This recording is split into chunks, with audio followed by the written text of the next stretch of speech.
This week on the Andrew Yang podcast.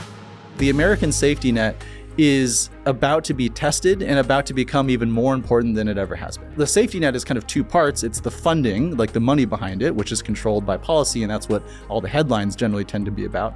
And it's administration. We want to be the tech company that modernizes administration of the safety net, that makes it so that the user experience of navigating any safety net program feels on par with navigating any modern consumer software app, like ordering on DoorDash or getting an Uber, right?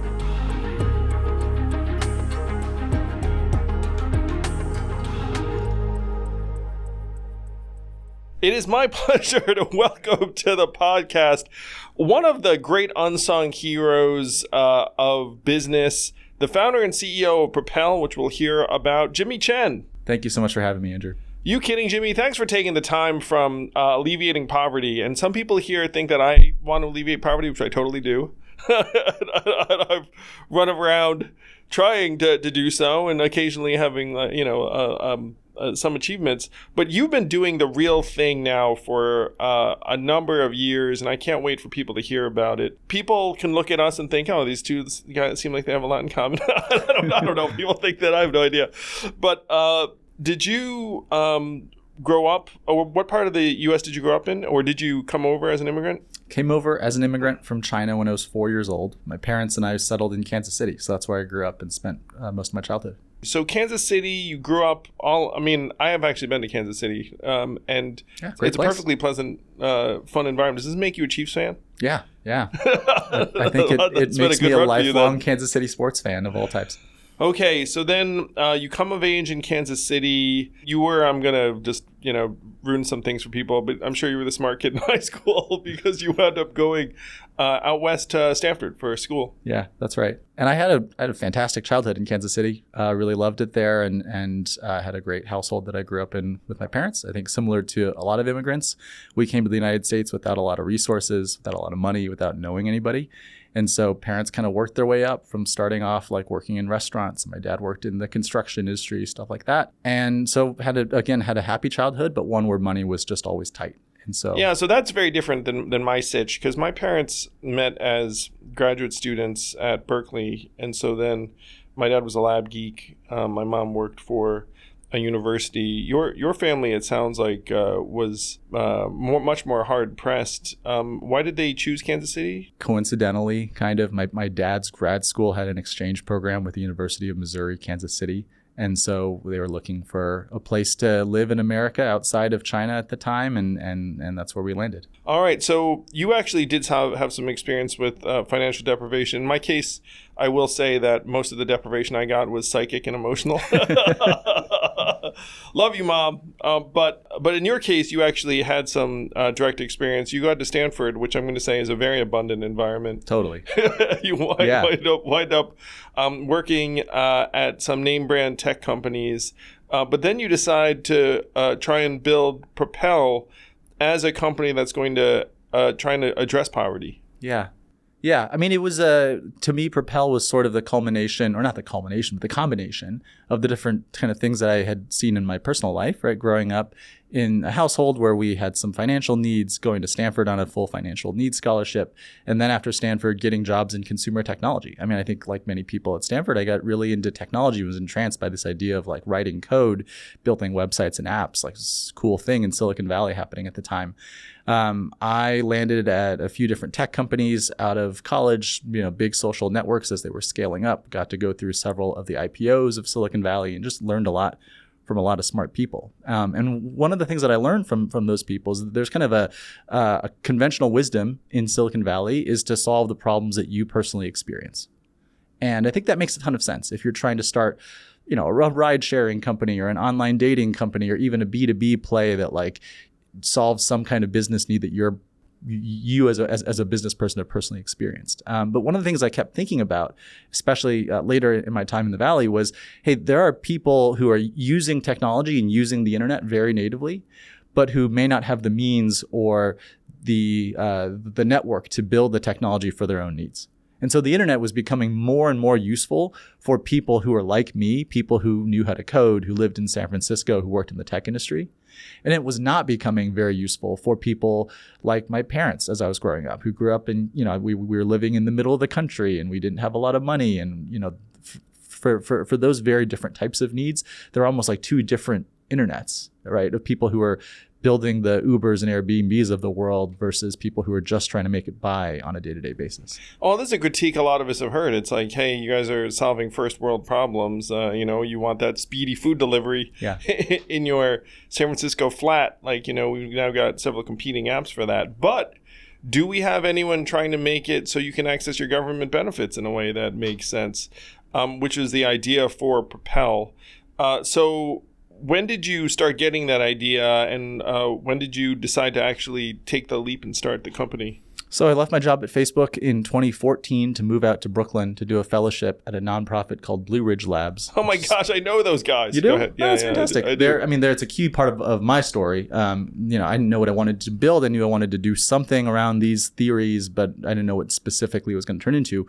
Landed at Blue Ridge Labs. It's a fellowship program that takes aspiring entrepreneurs and gives them a summer to do user research, which is a fancy word for just talking to people, so that they can identify and prototype new solutions that make some impact on poverty.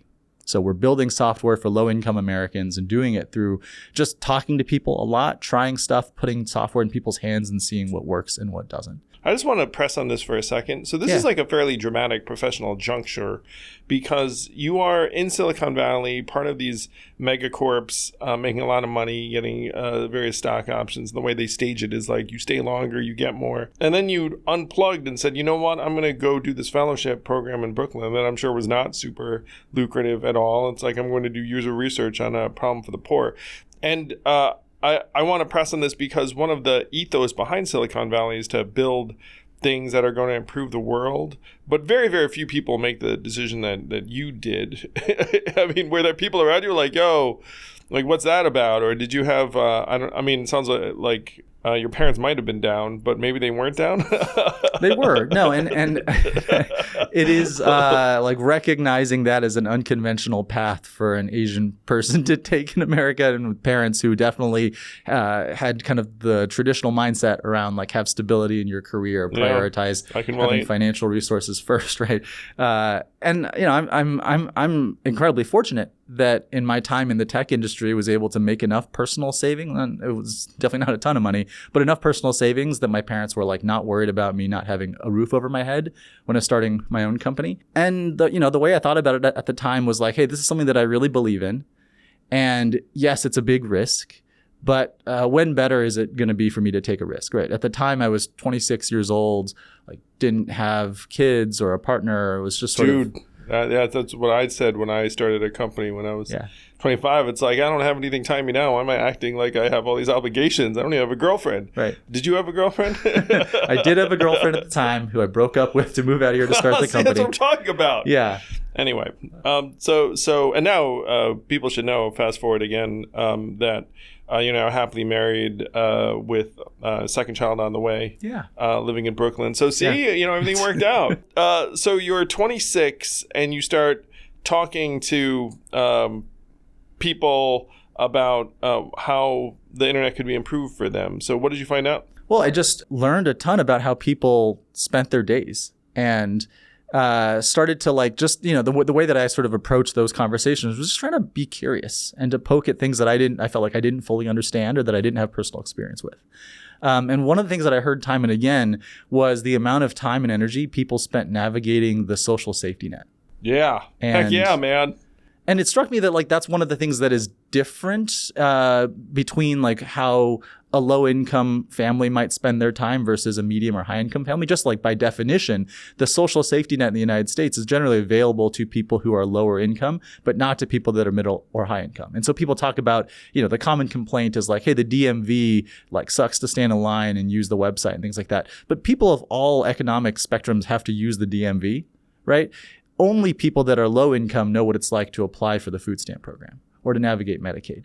And it struck me that this is like a whole category of user experiences in software that are pretty invisible to the people who work in tech because they've never had to, by and large, they haven't had to experience them themselves. But it also seemed like an incredibly important part of the internet, right? The software that you use tens of millions of people every day to put food on the table for yourself or to get healthcare, to get housing, that seems like some of the most important software on the internet. It really needs to work really well. And so that led me down the path of let me try it myself. Let me go apply for food stamp benefits myself. Let me And I'm sure you found it was a breeze and nothing to see here. And you're like, oh, no problem to be solved. Yeah, not quite, unfortunately. Unfortunately. I bet it was a nightmare. Yeah, that's right. And I think, but it's not that it was just a nightmare. It was a nightmare that gave me some optimism, right? Because a lot of the things that could be solved were just very practical issues that were, in tech, we would call them solved problems, right? You don't have to invent some new AI frontier model to solve these things. Nope. It's we just need to make this website work on a smartphone, or we just need to reduce the number of fields on this form and make it so that the button is clickable by you. Right, things in a very basic sense, the types of things that I learned in college around user experience design and how to design around the needs of individuals. That was sort of the premise for Propel. Is could we build a technology company whose DNA was truly a technology company that hired people who had worked at other major consumer tech companies and had kind of that tech skill set, but who really, really wanted to apply that skill set to the specific needs of low-income people who navigate the safety net.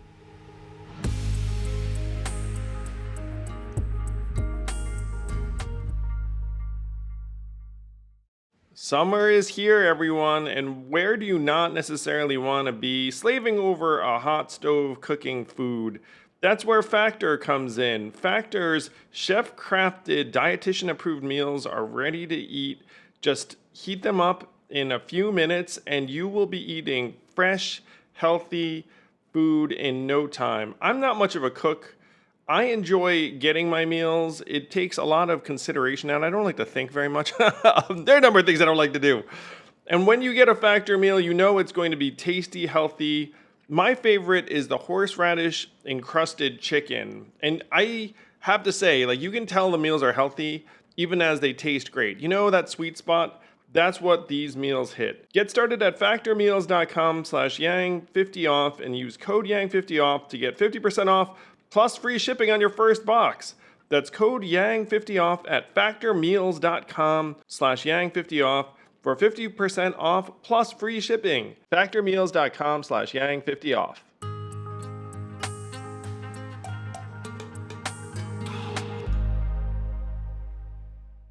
All right, so I've got a couple of major questions. So the first is, some people listening to this would be like, okay, I buy that these government websites sucked, and that they probably hadn't been updated for a while, they're super user unfriendly. And a lot of people sense that our government makes the safety net almost intentionally difficult to navigate because it's sort of punitive. It's hey, if you're stuck trying to navigate the system, we're going to make it really tortuous for you. And then maybe you get denied for something, and then, you don't get the money and we spend a little bit less on this stuff. And so there's a sense that it's almost deliberately unpleasant. But then the second thing you're looking at is okay, if you just took a smart techie, we could clean all this stuff up. But then most of us are thinking, how the heck do you clean up a government program's website? Because it's not like you're allowed to go do that. You can't just raise your hand and say. And then number two, how do you make a business case? Because Propel ended up going to investors and raising money so you could build a company. Totally. In the 10 plus years of running Propel, we spent a lot of time talking to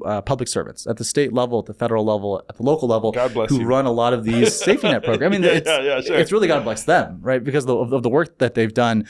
And by and large, there's not a ton of deep ideology. There's not a ton of we're trying to make this complicated to keep whatever. It's not the kind of stuff you hear in the 10 news. 10 years ago, right? and it's just people trying to make the system work to serve other people. And by and large, our experience has been, I don't doubt that there are some people that are intentionally trying to make things complicated, but there's a huge chunk of this that is not intentional. There's a huge chunk of this that's it's a big machine. It's it's hundreds of billions of dollars across 50 states with programs and complicated rules, and we're just trying to follow the rules, get the money to the people who need them and not to the people who don't. And what's the total number of Americans that this describes? Yeah, well, to talk just about the food stamp program, 42 million Americans in 22 million households. The 42 million includes children and families and so on. So we're talking about roughly 1 in 8 people in the United States is currently receiving SNAP benefits, which is more commonly known as food stamps. They get their benefits on an EBT card, which is this debit card that kind of looks like any other credit or debit card that you might receive. But as an example, the kind of like mundane detail that was just kind of a software problem. When we talk to people with EBT cards, one of the things we learned is that most people check their EBT balance by calling this 1-800 number on the back of the card. And so, being a techie, being kind of naive about it, I was like, well, why isn't there a mobile banking app for the EBT card? That's how I would check my balance on my, bank balance or my credit card. It might not be that easy for you to call this number, depending upon, if you were working a shift or whatnot. Yeah, totally. I mean, it's not the modern way to do it. It's a small piece of friction. But I mean, one of the things we started thinking about was this is the lived experience of America's safety net. It's like a death by 1,000 cuts. Like everything is a little bit more annoying than it should be. The things load a little slower. It's like you have to call this number instead of using a modern app. It's like each of the individual details might not feel like the thing that is like causing poverty in this country or anything like that. But I think in the aggregate, when you think about these 1,000 cuts, like every little inconvenience, it's the kind of stuff that I think really does like have an added impact on low income families. It creates mental load, it's just another thing you have to think and worry about. So for that one, did you actually make it so an app can tell them their balance? That's right. So that's what we built. The Propel app is a free app used by more than 5 million families across the country each month who have food stamp or SNAP benefits on EBT cards. And it replaces that 1-800 number with what was, the country's first mobile banking app for the EBT card. Wow. It just shows you your balance and transaction history. Wow, that'd be a big deal. Even just so you could monitor your spending and like see what's going on, like do all these modern things. So how did you get the information from the government as to how much is on everyone's card? Yeah, so in researching how to build this product in the first place, one of the things we learned is that every state contracts with a private company called an EBT processor who's required to build these essentially these websites where any cardholder can log in and see their balance and transaction history. We also learned that in financial services, there's been a big trend towards open banking and financial data access, which is the ability to, for example, tell the Venmo app that they have permission to pull money from my Bank of America account. Right. And in financial services, there's kind of rules around this, and there's kind of standards that allow apps like Venmo to pull money from your other accounts. And so what we thought about was, well, why doesn't that apply to this thing? This is a financial service tool. The EBT card is a payment tool. It's the largest form of debit in the United States just by transaction volume. It's $100 billion in payments each year. And if we applied that same concept of give consumers the right to access their own data, so a consumer can say, hey, I want you to take my information from this web portal and show it to me in the Propel app. That's what we do. So we facilitate that access. We get consent from the consumer to access their individual information on that portal and then show it to them in the Propel app instead. Okay, so people listening to this are thinking, that is dope, that all these people can now see their information in a modern way. But that doesn't seem like a game changer in terms of value add. I mean, it's definitely, helpful.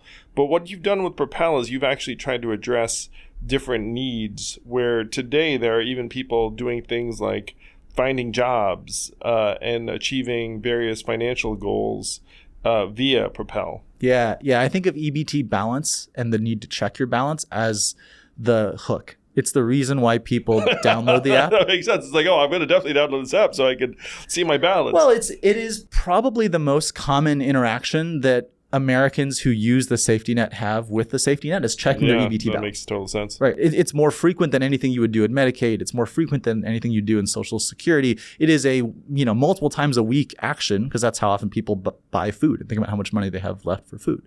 And so, by building something that allows us to get that kind of recurring interaction to become the kind of nexus by which people have this most common interaction with the American safety net, it gives us this opportunity to build trust and to give people a chance to access a lot of other services. So to your point, the Propel app doesn't just help you check your balance. We also help people to apply for jobs. So more than 3 million people have now applied for a job through Propel. We helped 700,000 people submit applications last year. We help people save money on their bills and on groceries. We help people save over $100 million on groceries and bills last year. Wow. We help people navigate various other government benefits, find out what else they qualify for, navigate things like Medicare and Medicaid, understand what's changing with how government benefits are, they're always changing. There's always new benefits. There's always changes to the rules. And one of the biggest challenges for people is like figuring out what's going to happen to them so they can plan around it. So that's a lot of what we build as well.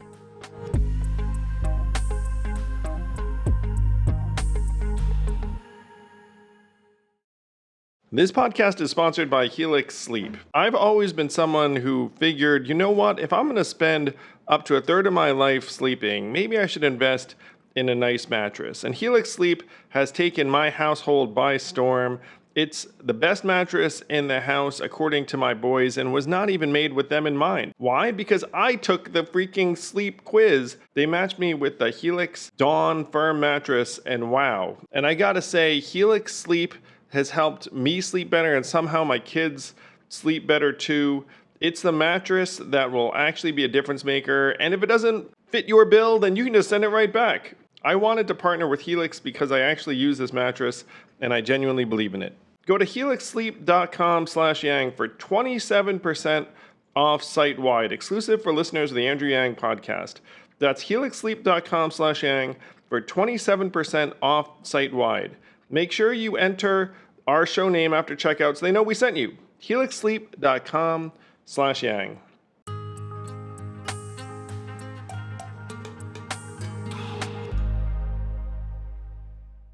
Yeah, so you guys are obviously apolitical, but there's a lot of talk right now about this mega bill that is going to curtail benefits for some. It's certainly going to impact Medicare and Medicaid for some. When you see this kind of thing coming down the pike, like what do you and your team do? Well, I mean, the first thing that we do is just think about how people who use our app are going to be affected, and to brainstorm what we could do to help to help them through that situation. Now, we are not a government entity, so we don't control funding for the programs or the rules of the programs. Yeah. But we can help people navigate what's going on with the rules. We can help people make decisions that are in their own financial self-interest. We can help people do things like fill out forms or navigate complex processes, right? Once those forms and processes become available. I think like broadly, the way I think about the food stamp program and its funding level and what that really means is to go back to first principles, which is that, the reason the program exists is sort of a belief in this prosperous country, nobody ought to be hungry, right? And so what we've established is the food stamp program is essentially roughly $3 per meal per person who qualifies for it. What we're doing is giving someone $3 to pay for each meal. And that $3 actually scales down if your income or your assets are higher. So if you have more money, the government gives you less than $3 per meal. But it's saying if you have no income at all, we think you should have $3 to pay for a meal. That's like kind of the bare bones. That seems eat like a meal. Yeah, that seems very bare bones. Right, and it's not a super generous amount, right? That's, that just is the reality. And so when we talk about slashing benefit amounts, what we're really saying is, okay, maybe it shouldn't be $3, it should be $2.50 or $2 or $1, right? And so I mean that to me is like puts it in context and helps me think about and helps our team think about what it means for the real people that get the benefit. It's like, okay, now you're going to tell them that rather than the $3 per meal, they're going to have to make do with $2.50 or $2. So you moved to Brooklyn for Blue Ridge's fellowship in 2014. Fast forward to today, how many employees does Propel have? We about 100. About 100, and your mega anti-poverty app. You guys can see why I love Jimmy's story so much and Propel so much. So you touch 5 million users I'm going to say every day, probably every day. I mean, people probably do interact with them very, very often. It's about 2 million people every day and about 4 million people each week. That's what I'm talking about. Yeah. All right, 2 million people a day, 4 million a week. Your addressable market just from food stamps, it sounds like, is 22 million households, of which you're reaching about 5 million. That's right. So job one, which is happening organically anyway, but is okay. Let's try and get that number up. So if anyone here is listening and thinks you know someone on food stamps who would benefit from signing up for Propel, please let them know. It could be you yourself. It could be someone in your community, but Propel is free. Right. And as you can tell, it's just value add, and it's going to try and get you the benefits that you're entitled to, help you navigate the bureaucracy, help you accomplish various other goals. What has this last decade plus been like for you building this? Because you'd have to go to investors years ago and say, hey guys, here's a deal. We think that there's a massive opportunity in helping tens of millions of less well-off Americans get better access to benefits. Like, how did people react from the investor class? Was that you going back to Sand Hill Road in Silicon Valley and doing like the entire pitch meeting thing that people have seen on Silicon Valley? A lot of blank looks. And I think, I sort of went into it I'd never worked at a startup. I'd never raised money for a startup. Didn't really know what I was doing. And so had a number of those meetings just kind of out of what you would expect in pitching investors in Sand Hill Road or in other places. And I think the thing that struck me the most is that like a lot of investors invest based on their own personal experiences. And they didn't live this one. And if they haven't lived this one, and most people haven't, it made it really hard for them to connect to it. And it wasn't always a malicious thing or there was one investor in particular who turned me down, who gave me really good feedback that stuck in my head because I think it was very honest. And he said, look, what you're pitching me like makes a ton of sense on paper. I see your numbers are good, but I just can't reach the level of personal conviction to invest a bunch of my money into this thing because I've never experienced it myself. It's all kind of theoretical. Yeah, I've read a New York Times article about the food stamp program or whatever, but it's not personal. And so it's very hard for me to reach the level of conviction needed to invest. And I think that's fair. But it also created a big uphill road for us. Quick question. Was that person investing their own money or were they investing that was a small fund. So it was an LP and it was a person who was investing partly his own money, but also a small fund. Because I got to say, if you were investing someone else's money, it's even legitimate for them to say, look, I just can't do this with conviction because I'm entrusted with someone else's money. Right. If it was their money, then it's a little bit less cool. You know what I mean? So you got an honest response like that, which is sort of unusual and it being very forthright. Yeah. But then you eventually found the right investors? It was a combination of finding the right investors. And, we're super fortunate to have investors who do understand both the user experience, the mission of the company, and the business opportunity of the company. And also we just grew more. Right. We just I struck out a lot in the early days trying to fundraise and trying to pitch that we were a for-profit food stamp software company that would build a free app. And someday make $1 billion. Right. That's like the unicorn Silicon Valley tech dream. And I think I came to realize how extreme that sounded to a lot of people. I think for us, what changed was, first, to your point, finding investors who did understand this. So it wasn't always people who had personally been on food stamps themselves or anything like that, but it was often people who had in their past lives built a business that served a similar demographic. Or, Hans Morris from Nika, who's one of our board members now, was the CFO of Citigroup when they ran an EBT processing business. And so he actually understood the EBT industry and the economics behind it and the size of the program and the importance of it from a business standpoint. So these are the kind of experiences that gave him a special kind of insight into why our business was interesting. I think the other part of it for us was, frankly, we just grew a lot. We had, at the time, we were sitting in free office space in Blue Ridge Labs. It was a team of 5 people who hadn't really raised any money. And we had something like 300,000 people using our app each month. Wow. From just guerrilla word of mouth marketing. And so I think we turned some heads and people were like, whoa, this app has basically no investors and they're just kind of making it on a shoestring budget, but it seems like a bunch of people want to use it. And so, that was really helpful in kind of us being able to say, no, it's not just a wild theory that we can build a company that serves millions of people, but we're starting to do it. We can prove it.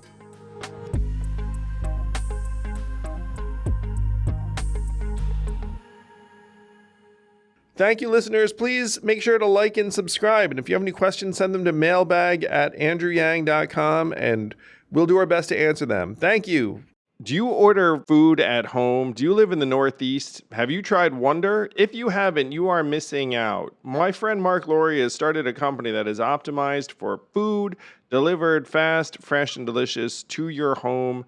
Licensed recipes from celebrity chefs. You can order from multiple restaurants in the same order, so it's ideal for families. I order from Wonder a little bit too often, honestly, but it's a game changer. So feel free to give it a try. Go to wonder.com. And if you use code Andrew104, you will get $30 off your first 2 orders, and I'll get a little bit of free food. Andrew104 at wonder.com. Give it a shot.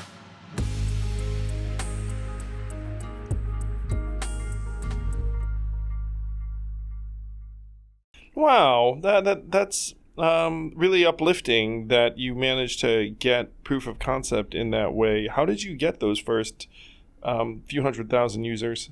All sorts of different ways. We did a lot of like in-person stuff, like flyering at food stamp offices or in grocery stores. One of the things I did is I had previously worked at Facebook, and at least back then at Facebook, every employee gets a $250 per month ad credit to run ads, to like test the ad system. And so I called up a bunch of my friends who still worked at Facebook and said, hey, could you use your credit to promote the Propel app? And so that was how we got like thousands of users. They'd have to be a real jerk to say no. Well, I'm fortunate that they said yes. And I think for us, a big part of it... because they get like a free credit. They're like, oh, what am I using it for? Yeah, that's great. After that, a big part of it was just word of mouth, right? What we found is that as soon as people caught on, once we got it going, once we got a few thousand people, they started telling other people about it, and it started to grow by itself. Yeah, the first few thousand would be the tricky one. I love that story of you calling your old buddies at Facebook because... it's scrappy and resourceful. So you grow, get some money in, grow some more. You've reached now this point where you're serving millions of people. How much of you gets really frustrated looking at the fact that food stamps alone, you've got another 17 million households you could be touching, and then you level up from that and be like, oh my gosh, like I now am quasi expert in the healthcare system, Medicare, Medicaid, the entire labyrinth of crazy programs. And it reminds me of this book I read by Jen Pahlka, Recoding Absolutely. America. She's fantastic. Yeah, she is fantastic. And so she was the deputy CTO of the U.S. and was trying to make things better. And she concluded, it's like, this stuff's really not. And she doesn't blame the people who are in the system. It's like, they just have this crazy set of rules, and they wake up and they, it's like no one wants to do anything illegal. Right. But she clearly, had a lot of frustration. In your case, you've done more for the poor than just about any human I can identify. Genuinely. And you deserve so much credit for it. I mean, you just did something that, spoke to your values, and there's so much bullshit being, invested in or being built. And like, you took something very, very direct and impactful and said, look, hey, there are these millions of people that would benefit from this. But I feel like the opportunity is enormous, and you're just scratching the surface. Absolutely. And I mean, truly, thank you for that. That's it's very kind words, and it's kind of like very much in the spirit of what we set out to do 11 years ago. And so, it does feel great to have been able to make an impact so far. But to your point, it really feels like we're just scratching the surface. That we've improved like one aspect of just the food stamp program. Really, I think the opportunity is thinking about the safety net as a whole in the United States. And sort of it comes from a starting point for me that like the American safety net is about to be tested and about to become even more important than it ever has been. As we think about economic instability, whether it's from tariffs or trade or any number of other things. Or AI, right? And we think about changes to the employment markets and how people think about their jobs and careers. In America, we have a taxpayer-funded safety net that is intended to help people from going hungry, from not having health care, from not having a roof over their heads. And I think the safety net is kind of two parts. It's the funding, like the money behind it, which is controlled by policy, and that's what all the headlines generally tend to be about. And it's administration. Yeah, which is totally overlooked. Which is totally overlooked. Yeah. And so that's what we are trying to do as a company. Like, we want to be the tech company that modernizes administration of the safety net, that makes it so that the user experience of navigating any safety net program feels on par with navigating any modern consumer software app, like ordering on DoorDash or getting an Uber, right? It really is the problem. And so we've had a number of people on the podcast, like Jen Polka, but folks who have run aground in the bureaucracy. It's now this buzzy topic because of Ezra Klein and Derek Thompson and Abundance being like, yo, like the reason why we can't build is because you have these, confining rules and regulations. And if you want abundance, you should really be trying to clear a lot of this stuff out. And then now there's this soul searching. But so much of the problem is in the administration, and the press ignores it. The people who live it are unfortunately almost entirely absent from the conversation because they're typically in the bottom 50%. One of the most painful experiences I had in that light was when the enhanced child tax credit got taken away at the beginning of 22. Right.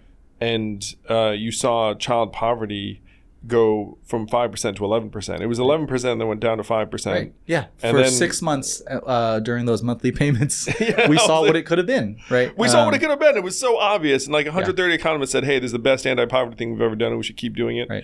And then, of course, because of our dysfunctional politics, we undid it.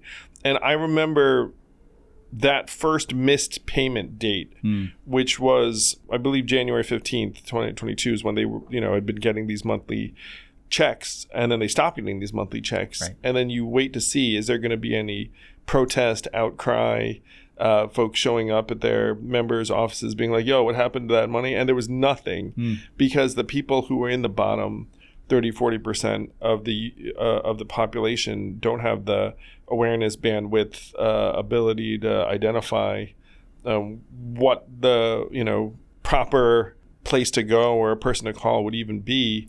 They just get the rug pulled out from them under them. And you probably had a real-time dashboard with all these families. We saw a lot of data coming in about how food insecurity was increasing and worsening during that time period directly as a result of those payments stopping. Right? It was money that people started to rely on that started to make a really big difference for people across the spectrum. And so when you look at metrics around how much debt people carried, how they were like thinking about housing, like percentage of families that were housing unstable, percentage of families that were skipping meals, all those bad metrics spiked starting in that January as a pretty direct result of the child tax credit payment stopping. But I mean, to your point about like low income Americans, this is actually one of the things that I am really excited about and hope we could build Propel into someday.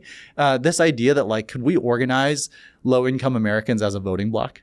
The model that I look at for this is actually the AARP and what they've been able to do for seniors. Yeah, please. Right? That like, it's a nonprofit. It's very different from Propel as a technology company that does consumer stuff. But I think AARP has done an incredible job of like solidifying seniors as a political constituency. Sure, no one wants to mess with them and they all vote. And there's no organization doing that for low income Americans, right? And I think that's a huge opportunity. I think it's something that for us is something that we'd love to build ourselves into, right? If we can continue to grow as a company, we'd love to be the AARP for low income people that like aggregates their needs, advocates for them, allows them to advocate for themselves, and just like makes more obvious, like when we're talking about things that dramatically impact the lives of low-income Americans, they have a voice in democracy just like anyone else.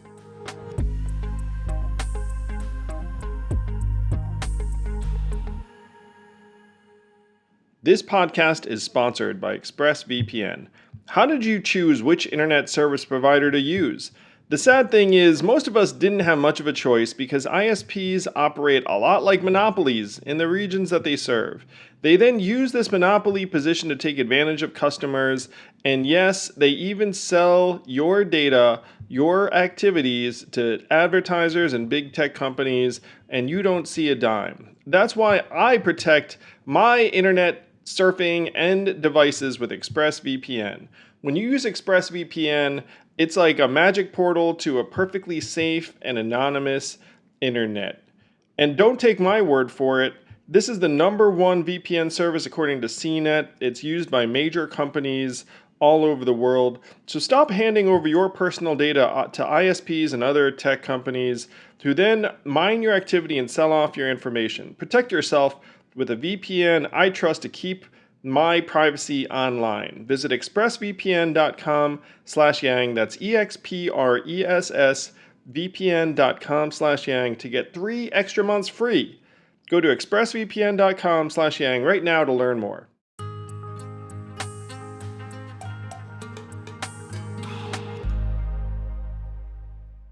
Wow, so check it out, Jimmy. You are in position to live so many people's dream. Where is this tempting ever for you to be like, you know what? I can get in front of 5 million people this week. I'm just going to show up and be like, hey, I'm Jimmy Chen at CEO of Propel. And you could be everyone's friend via Propel. Are you ever tempted to do that? Not as much. I mean, I am a little shyer by nature, so I'm not trying to do that for myself. I mean, I think for us, obviously, it's like we got to take very seriously the fact that we do have this opportunity and the trust of 5 million people who frankly don't trust a lot of services, right? Low-income people get screwed by every industry left and right. And so it means a lot to us to be really careful and to retain their trust, which again, I think there's no secret like magic recipe to get trust for low-income people. It's really just like showing up every day and fulfilling your promises day in and day out. It's like my shit works. My shit works today. My shit will work tomorrow. Yeah, that's right. And if I tell you it's gonna happen, it's gonna happen. And like I'm gonna do stuff that's like that's gonna help you out. And I'm just gonna keep doing it. You know, dude. The trust rate for Propel users of Propel is probably 10 times higher than their trust rate of just about everything else. Well, you know. Here's another thing that I'm excited about. And you kind of got me talking about many things that I'm enthusiastic about. One of them is like actually improving trust in government, right? There are lots of metrics about how trust in government's low. Turns out a lot of low income people are very low trust in government, despite the fact that the government gives them government benefits and helps them put food on the table or healthcare or housing and any number of other things.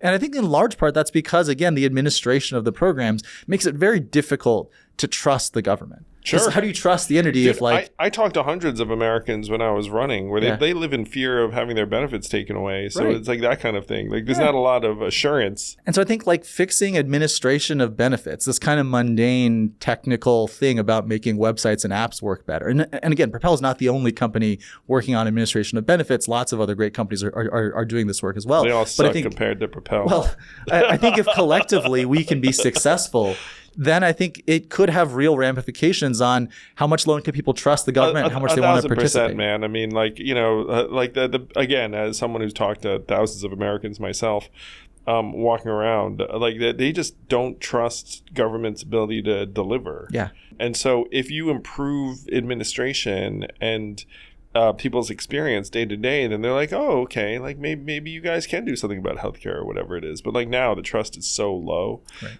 And this to me, by the way, I mean, this does aggravate me anytime I think about it, which unfortunately is like really often. But what happens is you have this like this dysfunctional political system, and the user experience of the average person on food stamps or whatever, it's like totally immaterial within our current political system as to like what happens with like this office holder or that office holder. Sure. You know, you have a 17% congressional approval rate and a 94% reelect rate. And so a lot of the individual Americans are like, you know, I don't matter, my vote doesn't matter, like the system is corrupt. It really would require a lot of folks like you and your team coming in and saying, okay, how are we going to actually make this work for you? How are we going to make it so that your experience is on par with what folks get in the commercial sector? And then if we do that consistently enough, then maybe you'll be like, oh, okay, like I'm actually now like a part of this thing, or I'm more optimistic. And then if you tell me that, I should do something or we can do something together, I'll actually listen. Or that I should just vote. Because I believe in the system and I believe that my vote matters, right, to people. By the way, this is your problem, our problem, I'm going to say, with trying to organize the poor in the same way the AARP is that it's the reverse, where like every old person votes. Totally. Yeah. And the voting rate among poor people is low. Yeah. You know, and because of what we're describing. Exactly. Yeah. We've done a little bit of work every election around like voter registration through our platforms. To your point about like, do I put my face in front of 5 million people? No. But we do try to do things like, hey, you know, here's a deadline to register to vote. Here's a link for how to do it online, those types of things, as kind of a small part in that. But I think it's part of this much broader like thing that we need to fix in this country, which is that we need to make a government that low income people believe in. Yeah. Because otherwise you end up in this kind of weird adversarial state where it's like, yeah, the government's like skeptically like, yeah, I'll give you these benefits, but I'm going to put you through all these tests first. And low income people don't feel great about that either. They're like, oh, you're like a teacher trying to quiz me on this thing all the time. And it just going to catch you. Yeah. You screwed up. It's all about no enforcement. soup for you. Right. And I mean, it's dark. It's dark. It's dark. I think it's to me such a missed opportunity because we're spending so much, hundreds of billions of dollars in taxpayer money anyway. We're just doing it in this weird adversarial negative way. Well, it's a beautiful vision you have, Jimmy, and I'm sure a lot of people here would love to be helpful. So aside from telling their friends who might benefit directly from Propel's services about you all, what else can folks do to be helpful? Well, you can visit our website at propel.app. Relative to the point that we were talking about earlier with press, actually, if anyone in the audience is a journalist we got a bunch interviewing of those, or who's writing a story about low-income Americans and wants to talk to low-income Americans and see how their lives are affected by whatever the particular thing is, please contact us. We have people who would love to talk to the press and express their opinions and make sure that their views are heard. So that that's certainly something. That there was a group, I think it was called the Poor People's Movement. It was started by Reverend William Barber. Are you familiar with them? They organized a series of events. Yeah. I was always an admirer. And, it's like I wish that the poor had a greater voice. So I hope that journalists do reach out. And I think you have such a great vantage point as someone who actually is helping them live better lives every day. And as someone who yourself, you have, dynamite life, leading a successful company, living in Brooklyn with a lovely family and whatnot. But you made a choice that very, very few people do out of Silicon Valley. And you've done it in such like an incredibly positive, impactful way. Do you get your, props and flowers now to Stanford bring you back and being like, this guy, like you just try to be this guy and not these other jokers that you're now ambivalent about? Oh, they did bring me back for an award a couple years ago, which was really great. Oh, well, you deserve it and then some. Excited to do all we can to make it so that the people you serve have a better seat at the table, whether it's part of these news stories. But Jimmy, man, like really, I get some credit for doing things for folks who could use more, but you have actually done it on the ground, and I just admire you so much for it. Thank you so much for saying that. Look, I admire you a ton as well. I think you and I have very similar missions around this kind of stuff, and we've just approached it through different toolkits. I'm a nerdy engineer who built apps and does stuff in software, and you've had just wild successes talking about this on the national stage and drawing a lot of attention to key issues and like rallying a movement. And so, it takes people of all different skill sets and all different perspectives. Like none of us is going to solve any of these types of problems alone. It's always going to be a team effort. So just excited to be part of the team. Dude, it'd be so much fun if you were actually in charge of all the government benefits. You and your team was like, all right, now we're gonna. It would be a lot. It would be overwhelming, I'm sure. I mean, I have a dream, and like that's the vision that is going to come to pass. X years from now, you're going to be like, all right, how do we do this stuff better? Yeah.